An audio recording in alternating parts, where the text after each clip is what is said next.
Hello, everyone.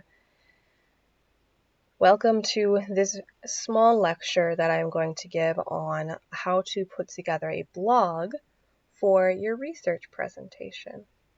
Now, I want to say that I think that this particular way of doing this research presentation can be very interesting and it can be very valuable. And let me tell you why. A blog sort of gives you a beginner's course on how to put out information on the internet outside of social media.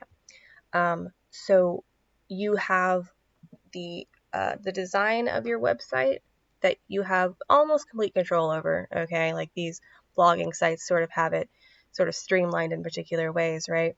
But you can control the look, you can control your backgrounds, and that makes this a very engaging and rich presentation, right? And also for a blog, you are also writing to a broad audience instead of an academic audience, like you're doing with your research paper. So you can be casual, you can include humor, you can change up your tone, you can include pictures and videos. Like this can be a really, really dynamic experience, depending on how much time you can put into it, okay? So I hope that you'll think about this for your research presentation. Now, what you're looking at right now is my blog that I've thrown together. I'm calling it Discourse in Gaming. And this is my homepage. You'll see that what I wanted to do here is get an understanding of who the community is right off the bat. So I have who are gamers as, my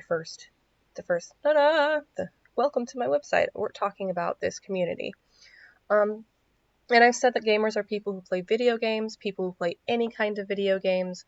I classify the gaming community as a discourse community, right? Because it has the 6 characteristics of discourse communities as described by Bradley Dilger. Now you'll notice here that there's a link.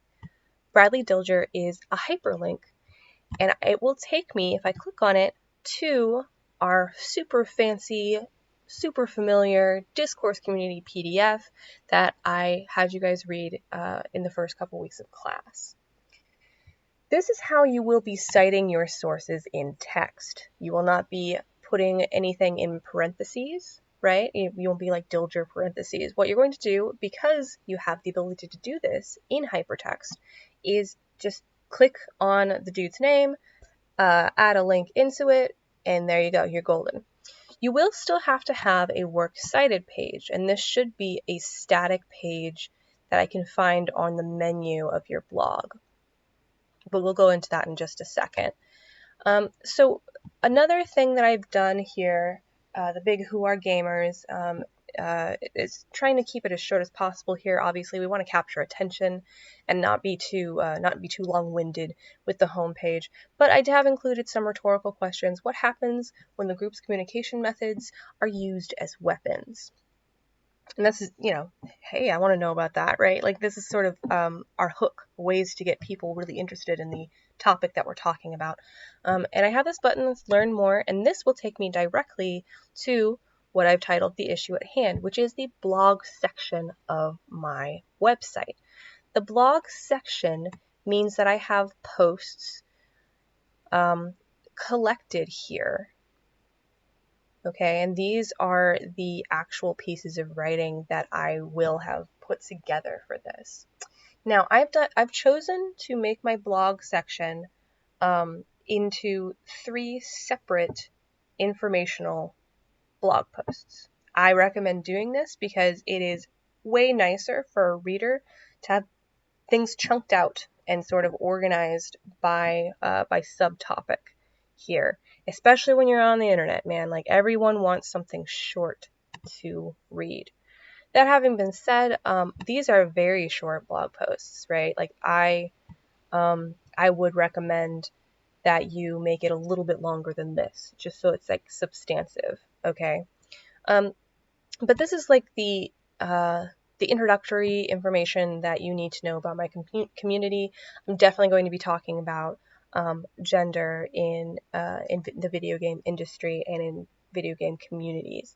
So I want you to know what a small history of non-men in the game industry is like. So I have, put together a little bit something. Again, I have linked directly to the website that I got my information from. This might be a little bit more difficult if you're using scholarly articles, which of course you should, but you should be able to produce what's called a permalink. If you go to the library websites, you will have the choice on the right side of the page. It says stuff like cite and all of that stuff on that menu. And toward the bottom, I think you'll see a permalink button, and you click that, you'll copy that link, and you'll be able to use that to put on your blog. Now, from here, I want to talk about doxing, which is also sort of an aside, but having a small area where you can define terms and go into a little bit more detail if you feel like it's necessary for your reader to understand. Like, that's very nice. It's a nice way of doing this. And it's an advantage to using the blog format. And this is because it's allowing me to sort of make connections, right? Like, where you can see context and the importance of what I'm talking about. I can add things from sources that I'm not necessarily using in my research paper. For instance, I found this article about an Overwatch Contenders player having to quit because she experienced harassment and was threatened with doxing, which is, if you will read the blog, it is when you give someone else's information over the internet with the intention of harassing or stalking them. Bad news all around, guys. And finally, I come to the actual meat of it, where I talk about Gamergate. And here I've included a video to go along with my information. You can and should use videos, pictures. Oh man, make it as nice as you want to make it if you go this route. That is excellent. So into that. There's also the static pages, as I mentioned before. I have a conclusive page that says, here's what I hope you got out of my research. Okay, this can be a static page, which means it's just one of these links here, like a home page, or it can be maybe the last of your blog posts. I would like you to include at some point like a conclusive statement. Here's what you should be getting out of this. Okay, and of course the works cited. Any work that you linked to should be included here in alphabetical order, as if it were a real works cited page. I want it to look as much like a real works cited page as possible, except for that hanging indent, because that is a pain to do in a blog format. Okay, so don't worry about that one thing. I'd also like you to include an About Me page. Like, this one is called Why Gaming, and I sort of give you the rundown on why I chose to write this small blog about that. And so talk about why the topic is interesting to you, and talk about what your experience is with making the blog or doing the research. Okay, so that's, it's not too much. You don't want it to be too much. This should be something that you can throw together in a weekend, or even a day. So I don't panic about this, okay? Let me show you what it's like on the other side, because that's the website as anyone can see it if they go and find it online, okay? But this is what it looks like on the dashboard of the WordPress, right? And I'm using WordPress because it's a blog website that I know. You can use whatever you want. But I will see here on my homepage, this is nice because it gives me a nice checklist, right? So at the beginning, you'll simply start by making the site. You'll give it a name. You'll give it a menu. which is, like I said, the thing that I was clicking around at the top of the website.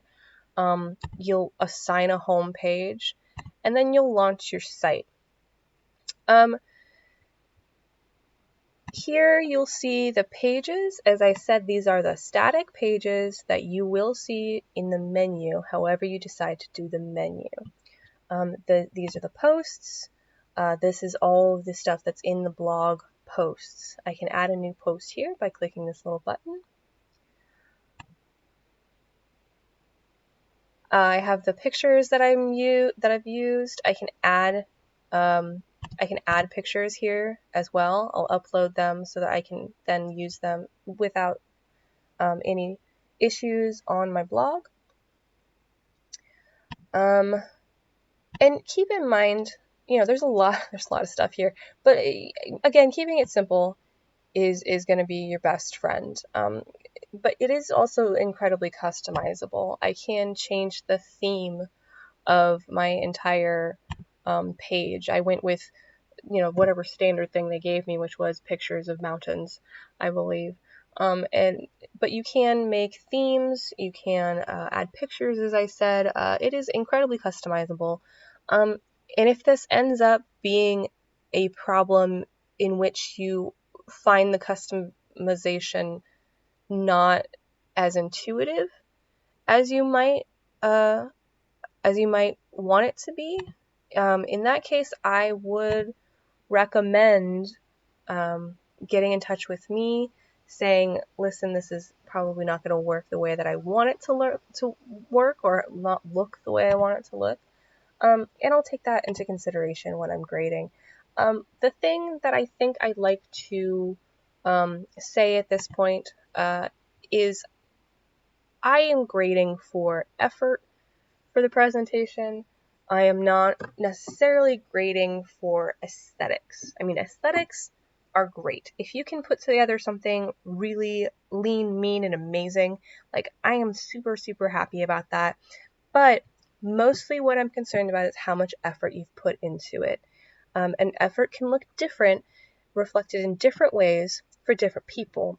So don't worry if you're concerned about making it look super flashy. Don't worry too much about that. Do whatever you think is going to make it the most engaging blog that you can put together, okay? So that's it. I hope that I have opened your eyes a little bit to what kinds of things you can do here. Again, WordPress.com is a good one. Do make sure, as you are clicking through to create your blog, that you are not trying to sign up for a domain name, okay? A domain name will have them, it's like it would be lpsgamingresearch.com instead of adding that WordPress in there. But you would have to buy that domain name, which means you have to pay money. As it is, using just this URL, it is completely free. Okay? So that's it. Go ahead and click around the blog. See what you like about it, what you don't like about it. If you are thinking of doing a blog for your presentation, why don't you go ahead and just start something up so that you can see how it works, what kind of control you have over your blog and your optics, if you will. Just start clicking around and see what works. In the next page, I will be talking about a video creation, an online video creation service, which it just so happens, right? I used it to make this video. So if you're looking at the blog like, no, that doesn't look like my thing, then go ahead and click on the next page and you will see a video that I will give on how to use this free video making service. Okay,